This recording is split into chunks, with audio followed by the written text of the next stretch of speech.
दोस्तों, बंगाल की खाड़ी में एक बार फिर से नया चक्रवात का खतरा बढ़ रहा है। हालांकि मौसम विभाग का कहना है कि इस चक्रवात को ट्रैक करना अब भी उलझा हुआ है और थोड़ा अनिश्चित है। लेकिन बंगाल की खाड़ी के ऊपर बने इस चक्रवाती तूफान की वजह से कुछ राज्यों में अगले 2-3 दिन भारी बारिश की चेतावनी जारी की है। आंधी तूफान जैसा माहौल भी बन सकता है। वैसे तो अभी उत्तर भारत में नवंबर महीने में सर्दी थोड़ी फीकी पड़ी हुई है और मौसम विभाग का कहना है कि अभी मध्य भारत और उत्तर भारत के जो मैदानी इलाकों वाले राज्य हैं उनमें न ठंड बढ़ेगी न ही कोहरा लौटेगा। लेकिन भारतीय समुद्रों में डबल लो प्रेशर सिस्टम सक्रिय हो रहा है, जिसके चलते दक्षिण भारत में पूर्वोत्तर मानसून ने बारिश की संभावना फिर से बढ़ा दी है। दक्षिण भारत के पास 2 निम्न दबाव के सिस्टम सक्रिय हुए हैं, जिसके चलते उत्तर पूर्व मानसून 36 से 48 घंटे तक मजबूत बना रहेगा। यही वजह है कि दक्षिण भारत के कई जगहों पर भारी बारिश दर्ज हुई है और भी अगले 2 दिन जैसे तटीय तमिलनाडु, केरल वगैरह में भारी बारिश का खतरा बरकरार रहेगा। चलिए देश के कुछ अलग अलग राज्यों के मौसम के हालातों पर नजर डालते हैं। तो देखिए, राजस्थान मध्य प्रदेश के 16 शहरों में तापमान 10 डिग्री से भी नीचे चल रहा है। बिहार में पटना समेत 10 शहरों में घना कोहरा छाया हुआ है। उत्तराखंड के बद्रीनाथ में तो -12 डिग्री तक पारा पहुंच चुका है। नदी, झील, झरने वगैरह भी जम गए हैं। ये तस्वीरें आप देख सकते हैं, पूरे के पूरे झरने जम गए और पूरी की पूरी झीलें भी बर्फ बन गई है। चलिए कुछ राज्यों के मौसम समाचारों को थोड़ा विस्तार से देखते हैं। देखिए आप, राजस्थान में भी बारिश का अलर्ट जारी हुआ, सर्दी बढ़ेगी, कई जिलों में धुंध छाई, दिन के तापमान में 2 डिग्री तक की गिरावट भी देखने को मिल रही है। जी हाँ, राजस्थान के श्रीगंगानगर में तो सुबह सुबह ओस की बूंदें भी जमने लगी हैं और इसे सर्दी बढ़ने का संकेत भी माना जाता है।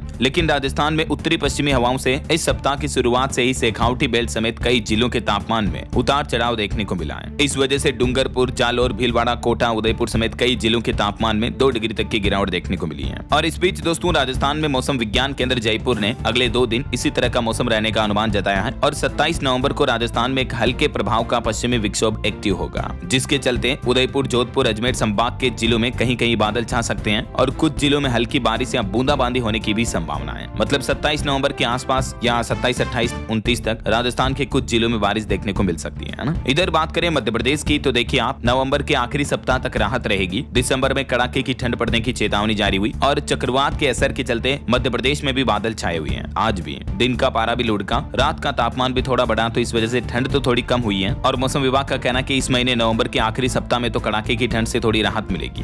अगले 4 दिन तक मध्य प्रदेश में कहीं भी शीतलहर नहीं चलेगी। 4-5 दिन एमपी में शीतलहर से राहत रहेगी, लेकिन थोड़ा बहुत कोहरा जरूर छाया रहेगा। बाकी मध्य प्रदेश में भी इस नए चक्रवाती सिस्टम के एक्टिव होने के चलते कुछ जिलों में अगले 2-3 दिन में बूंदाबांदी देखने को मिल सकती है। हालांकि भारी बारिश की चेतावनी तो नहीं है, लेकिन बूंदाबांदी हो सकती है। अच्छा, आप देखिए, पहाड़ी राज्य उत्तराखंड में भी पारा गिरा। बद्रीनाथ में तापमान -12 डिग्री तक चल रहा, मैंने आपको बताया। चमोली में तो पूरी की पूरी नदियां भी जम गई और झीलें भी जम गई। निचले इलाकों में कोहरा छाया हुआ है और मौसम अभी शुष्क बना हुआ है। यही वजह है कि उत्तराखंड में ठंड और भी बढ़ सकती है। वहीं देखिए, बिहार के 4 शहरों में 10 डिग्री के करीब पहुंचा पारा। 2 दिन बाद और बढ़ेगी ठंड और कोहरे की वजह से विजिबिलिटी 100 मीटर तक हो सकती है। मौसम विभाग की इस चेतावनी के बाद सावधान रहें दोस्तों, गाड़ी धीरे चलाएं, क्योंकि कोहरे वगैरह में अक्सर गाड़ियों के एक्सीडेंट, टकराने की घटनाएं देखने को मिलती रहती है ना। चलिए, बिहार के बाद अब देखिए आप, हरियाणा में बीती रात सीजन की सबसे ठंडी रात रही। हिसार में तो तापमान 6.3 डिग्री तक पहुंच गया है। प्रदेश में पारा सामान्य से 2.2 डिग्री नीचे चल रहा है। हालांकि बारिश वगैरह की चेतावनी नहीं है, लेकिन मौसम विशेषज्ञों के मुताबिक हरियाणा में भी अगले 2-3 दिन न्यूनतम तापमान में गिरावट जारी रहेगी। 27 नवंबर से फिर बादल छाने की संभावना है, जिससे दिन के समय में ठंड और बढ़ सकती है और नमी बढ़ने से धुंध भी और गहराई जा सकती है। अच्छा, यूपी की स्थितियां देखिए। उत्तर प्रदेश में मुजफ्फरनगर सबसे ठंडा इलाका चल रहा है। इसका पारा 8.9 डिग्री तक पहुंचा और पछुआ हवाओं ने यूपी में भी सर्दी बढ़ाई। मथुरा में प्रदूषण भी काफी ज्यादा बढ़ा हुआ है। मथुरा का AQI 390 पहुंच गया है। यूपी में भी मौसम का मिजाज अभी तेजी से बदल रहा है। पहाड़ों से आ रही ठंडी पछुआ हवाओं ने प्रदेश में सर्दी का प्रकोप बढ़ा दिया है और मथुरा की हवा तो सांस लेने लायक भी नहीं बची है। पोल्यूशन इतना ज्यादा बढ़ रहा है। और यूपी के बाद अब देखिए, छत्तीसगढ़ में भी मौसम विभाग का कहना है कि अगले 2 दिन मौसम सामान्य रहेगा, लेकिन उसके बाद फिर ठंड और बढ़ेगी। छत्तीसगढ़ के दुर्ग, रायपुर समेत कई जिलों में 4 डिग्री तक तापमान बढ़ा है। तो अभी फिलहाल ठंड थोड़ी कम हुई है, लेकिन वायरल फीवर का खतरा बढ़ रहा है। मौसम विशेषज्ञों की तरफ से चेतावनी जारी की गई है। तो बच्चों का ध्यान रखें। अचानक तापमान में उतार चढ़ाव की वजह से हाइपोथर्मिया, सर्दी, जुकाम, वायरल फीवर का खतरा बढ़ सकता है। डॉक्टरों ने गर्म कपड़े पहनने की सलाह भी दी है।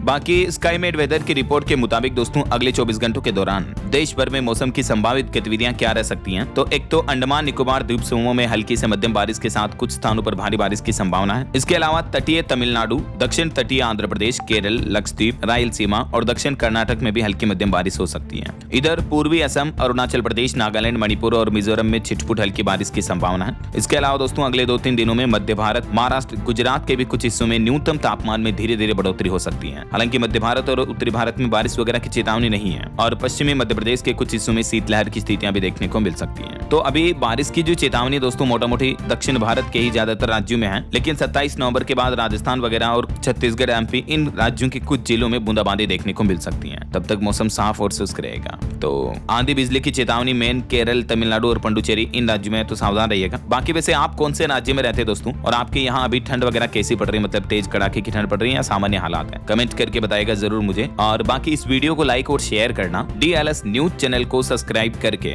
बेल आइकन जरूर दबा देना, रोजाना ऐसी इन्फॉर्मेटिव जानकारियां, महत्वपूर्ण समाचार देखते रहने के लिए। ओके, ख्याल रखिएगा अपने आप का, अपने परिवार का। मिलेंगे अगले नेक्स्ट अपडेट में, तब तक के लिए जय हिंद, जय भारत, वंदे मातरम।